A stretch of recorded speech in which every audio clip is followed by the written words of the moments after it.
নোয়াখালী যে এখানে bus terminal আছে, এই বাস টার্মিনালে যে অবৈধভাবে যে বিলবোর্ডগুলো আছে সেই বিলবোর্ডগুলো আমরা অপসারণ করছি। অবৈধ দোকান এবং স্থাপনাগুলো আমরা দিনের বেলা প্রোগ্রাম দিয়ে ইনশাল্লাহ অপসারণ করে দেব।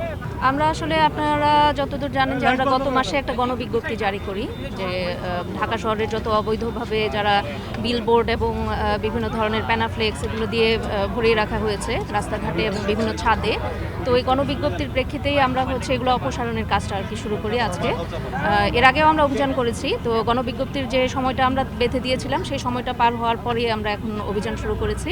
আজকে আমরা সেই ধারাবাহিকতায় আপনার মহাখালী যে এখানে বাস টার্মিনাল আছে, এই বাস টার্মিনালে যে অবৈধভাবে যে বিলবোর্ডগুলো আছে সেই বিলবোর্ডগুলো আমরা অপসারণ করছি। অবৈধ দোকান এবং স্থাপনাগুলো আমরা দিনের বেলা প্রোগ্রাম দিয়ে ইনশাল্লাহ অপসারণ করে দেব। বিলবোর্ডগুলো যারা দেয় তারা অবৈধভাবে দেয় এবং আমরা তাদেরকে ট্রেস করার চেষ্টা করলেও ওদেরকে সামনে আনা যায় না, চেষ্টা করি আমরা, তারপরেও যখন পাওয়া যায় না এখন আমরা এই পর্যায়ে চলে আসছি যে আমরা এগুলো কেটে নিজেদের মতো করে আমরা সরিয়ে নিব আর কি। আমাদের ওই বিলবোর্ডের ব্যাপারে আমরা অবৈধভাবে আমরা রাখতে চাচ্ছি না আর কি, এগুলো গণবিজ্ঞপ্তি যেটা বলেছি জারি করেছি যে গণবিজ্ঞপ্তির প্রেক্ষিতে আমরা অপসারণ করছি। সিটি কর্পোরেশন থেকে কিছু অনুমোদন দেওয়া হয়, সেটা যেগুলো আমাদের রিস্কি না এরকম জিনিসগুলো আমরা অনুমোদন দেই কিছু, কিন্তু যেগুলো ঝুঁকিপূর্ণ মনে হচ্ছে আমাদের কাছে সেই জিনিসগুলো আমরা এখন অপসারণ করে ফেলছি। আমি অলরেডি আরও 4 দিন প্রোগ্রাম করেছি এটার উপর, তো চলছে আর কি, আর চলমান থাকবে আমার এটা। বিভিন্ন ধরনের আপনার বড় বড় কোম্পানি যেগুলো আছে তারা অবৈধভাবে এই কাজগুলো করছে। অথরিটি বলতে পারবে আসলে মামলা করবে কিনা। আমি আমার জায়গা থেকে মাননীয় প্রশাসক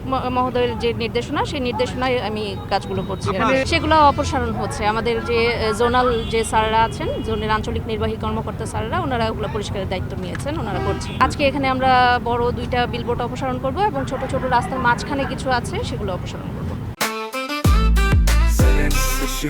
জেনেক্সে শিফট করো, লাইফকে লিফট করো।